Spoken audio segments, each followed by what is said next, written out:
নমস্কাৰ, মোৰ নাম মৃন্ময় জ্যোতি কোঁৱৰ। নমস্কাৰ, মোৰ নাম হৈছে প্ৰজ্ঞান চেতিয়া। মই ভজৌ উচ্চ মাধ্যমিক বিদ্যালয়ৰ নৱম শ্ৰেণীৰ ছাত্ৰ। আজি আমি কেন্দ্ৰীয় চৰকাৰৰ বিকশিত ভাৰত বিদ্যাথান প্ৰগ্ৰামৰ এটা অংশ হিচাপে বিদ্যালয় পাকঘৰৰ পেলনীয়া আৱৰ্জনাৰ পৰা জৈৱিক সাৰ প্ৰস্তুত কৰা এটা প্ৰগ্ৰেম পদ্ধতি উপস্থাপন কৰিবলৈ লৈছোঁ।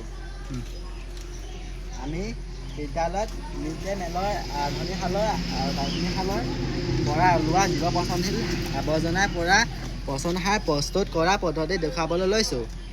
এই পদ্ধতি ব্যৱহাৰ কৰিলে আৱৰ্জনা ব্যৱস্থাপনা, নিষ্কাশন, পৰিৱেশৰ পৰিষ্কাৰকৰণৰ লগতে উদ্ভিদৰ বাবে উত্তম পচন সাৰ পাব পাৰি। ইয়াৰ বাবে আমি প্ৰথমে এটা প্লাষ্টিকৰ পাত্ৰত বায়ু সৰবৰাহৰ বাবে ফুটা কৰি ল'ব লাগিব। পাত্ৰৰ একেবাৰে তলত শুকান পাত দিব লাগিব। কমকৈ দিবি।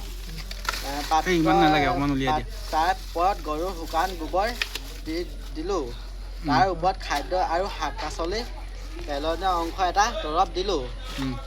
ইয়াৰ ওপৰত মাটি এটা পাতৰ তৰপ দিলোঁ আৰু একেবাৰে ওপৰত পৰুৱাৰ পৰা হাত সাৰিবলৈ কিছু পৰিমাণে হালধিৰ গুড়ি ছটিয়ালোঁ। এতিয়া এই আহিলাটো এনেদৰে প্ৰায় 1 পৰা 2 মাহ ৰাখি থ'লে শুকান গোবৰৰ পৰা অনুজীৱবোৰ শাক পাচলি গেলনীয়া অংশবোৰৰ পচন ঘটাব আৰু উদ্ভিদে ব্যৱহাৰ কৰিব পৰা সৰল অংশলৈ পৰিৱৰ্তন কৰিব। নমস্কাৰ।